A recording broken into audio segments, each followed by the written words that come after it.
There are 80% of people, 80% of autoimmune disease, which are diseases where the immune system attacks the body that it's supposed to protect. And can you just, what are a few examples of an autoimmune disease? Multiple sclerosis, rheumatoid arthritis, systemic lupus, probably fibromyalgia, chronic fatigue, ulcerative colitis, Crohn's disease, forms of psoriasis, autoimmune eczema, scleroderma. I could go on and on. There's about 100 or so of these, and 80% of them happen to women. Why?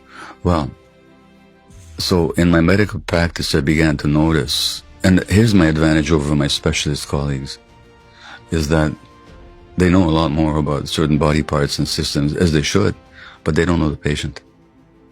I knew people before they got sick, and I knew them in the context of their families of origin and the extended family very often.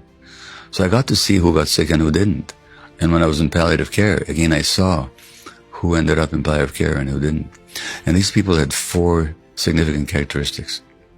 One is they tended to put other people's emotional needs ahead of their own, and they tended to ignore their own. Number 1. Number 2, they tended to identify with duty, role, and responsibility rather than the needs of the self. Number 3, they tended to be very nice, which means they repressed healthy anger. The healthy anger is a boundary defense.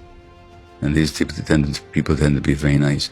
And number 4, these people tended to believe that they're responsible for other people feel, which is a point that you address in your book, Let Them, and that they had this belief that they was never disappoint anybody. Now, those beliefs lead you into not saying no to the demands of the world, and you're constantly taking on stuff and stress and other people's stress. You get stressed. That stress undermines the immune system, which then turns against you.